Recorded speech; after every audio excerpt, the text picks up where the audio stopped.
मैं doctor Ramesh Sharma, associate professor botany, government college Kotputli. आज हम जियोलॉजिकल टाइम स्केल या भूवैज्ञानिक समय सारणी इसके बारे में बात करेंगे। पृथ्वी का इतिहास की अगर हम बात करें तो करीब 350 मिलियन वर्ष पुराना इसका इतिहास है। पृथ्वी का जो भूवैज्ञानिक इतिहास है, जियोलॉजिकल हिस्ट्री जो है, उसके लिए 2 यूनिट्स वैज्ञानिकों ने वर्गीकरण के लिए प्रयोग किया है। पहला जो है वो समय है और दूसरा स्ट्रेटा या स्तर। पृथ्वी की ऐतिहासिक घटनाओं के वर्णन में उपरोक्त दोनों इकाइयों के इक्विवेलेंट्स का प्रयोग सिनोनिम के रूप में किया जा सकता है।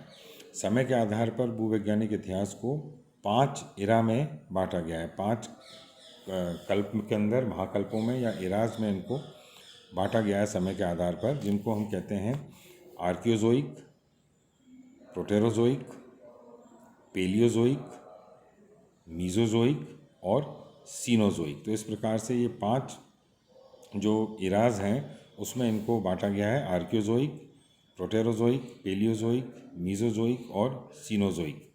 प्रत्येक जो महाकल्प है इसमें अनेक काल हैं, पीरियड्स हैं, और प्रत्येक काल को अनेक उपकालों में फिर बांटा गया है, जिन्हें युग कहा जाता है। तो कल्प, महाकल्प, काल और युग। इसी प्रकार स्तरों के आधार पर भी भूवैज्ञानिक इतिहास समूह, सिस्टम, श्रेणी, सीरीज, चरण, स्टेज या जोन्स इकाइयों में विभक्त हैं। तो विभिन्न महाकल्पों, कालों, युगों की अवधि, जलवायु तथा वनस्पतियों का इसमें अंदर हम बात इसके बारे में करते हैं। तो सबसे पहले हम बात करते हैं कैम्ब्रियन पूर्व महाकल्प, प्री कैम्ब्रियन एरा। पृथ्वी पर जीव की उत्पत्ति कैम्ब्रियन पूर्व महाकल्प में हुई, परंतु इस महाकल्प से संबद्ध चट्टानों में बहुत कम जीवाश्म मिलते हैं, जिसके कारण क्या हो सकते हैं कि इस महाकल्प की वातावरणीय दशाएं फॉसिलाइजेशन के लिए अनुकूल नहीं थी, या इस महाकल्प में पाए जाने वाले पौधे जो थे उनके ऊतक जीवाश्मी भवन के लिए उपयुक्त नहीं थे। पर्याप्त संख्या में जीवाश्म उपलब्ध न होने के कारण कैम्ब्रियन पूर्व जो महाकल्प है उससे वातावरण का पता लगाना संभव नहीं है। अब हम बात करते हैं पेलियोजोइक एरा की। ये जो महाकल्प था इसमें टेरेस्ट्रियल, जलीय दोनों प्रकार के पौधे थे, स्थलीय भी थे, जलीय भी थे। तो जलीय पौधे थे वो वर्तमान काल के थैलोफाइट से समानता दर्शाते थे। पेलियोजोइक महाकल्प में स्थलीय पौधों के जीवाश्म सिल्यूरियन व डिवोनियन काल में मिले। इसी महाकल्प के कार्बनी व पर्मियन, कार्बोनिफेरस और पर्मियन पीरियड में लाइकोप्सिडा, स्फेनोप्सिडा, टेरोप्सिडा वर्गों के सदस्य जंगलों के रूप में थे।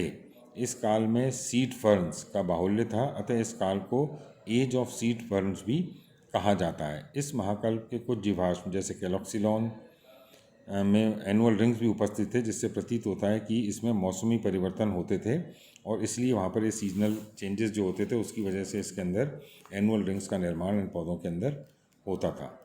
कार्बोनिफेरस पीरियड जो था, इसके अंत में वातावरण में कई परिवर्तन हुए, जिसके कारण स्वैम्पी रीजन्स या दलदल वाले क्षेत्र विकसित हो गए।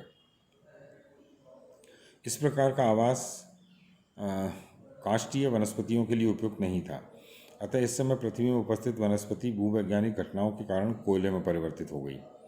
पेंसिल्वेनिया, पश्चिम वर्जीनिया में पाए जाने वाले कोयले जो हैं, कोल बेड जो हैं, इस काल में उपस्थित बीजी फर्नों, लाइकोप्सिडा, स्फेनोप्सिडा और जिम्नोस्पर्म्स के कोयली भवन से बने हैं। इस काल में उपस्थित साइलोप्सिडा, लाइकोप्सिडा, स्फेनोप्सिडा के कुछ सदस्य विनाश से बच गए और उन्हीं से वर्तमान काल के पौधे विकसित हुए हैं। फिर मीजोजोइक एरा। इस महाकल्प के ट्रायसिक पीरियड जो था उसका वातावरण बहुत शुष्क था, ड्राई था और आर्द्र जलवायु की आवश्यकता वाले पौधों के लिए उपयुक्त नहीं था, परंतु इस काल में फिर भी अनेक फर्न, साइकेडोफाइट, कोनिफर थे। इस काल को एज ऑफ साइकड्स कहा जाता है। यद्यपि इस काल में अनेक आवृतबीजी पौधों की भी उत्पत्ति हुई, परंतु उनकी संख्या साइकड्स की तुलना में नगण्य थी। मीजोजोइक जो एरा था, इसके क्रिटेशियस पीरियड में अनेक महत्वपूर्ण परिवर्तन हुए। इस काल में सेलिकेसी, मोरेसी, एरेलिएसी, लोरेसी आदि जो कुल हैं उनके सदस्यों की उत्पत्ति हुई।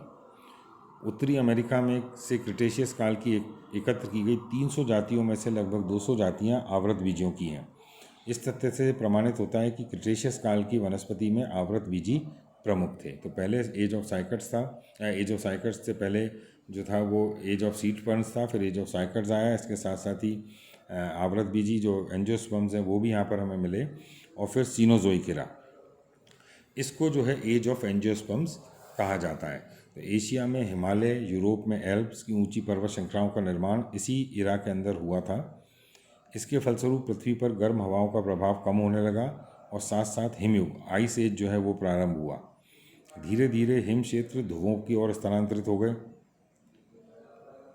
और इस समय जो टेम्परेट व ट्रॉपिकल क्षेत्र विकसित हुए। वातावरणीय दशाओं का वनस्पति पर बहुत प्रभाव पड़ा। बीजी पौधे जो सीड प्लांट्स हैं, एंजियोस्पर्म्स हैं, उष्ण कटिबंधीय क्षेत्रों की ओर विस्थापित हो गए और जिनका विस्थापन ना हो सका वे पौधे विलुप्त हो गए या एक्सटिंक्ट हो गए।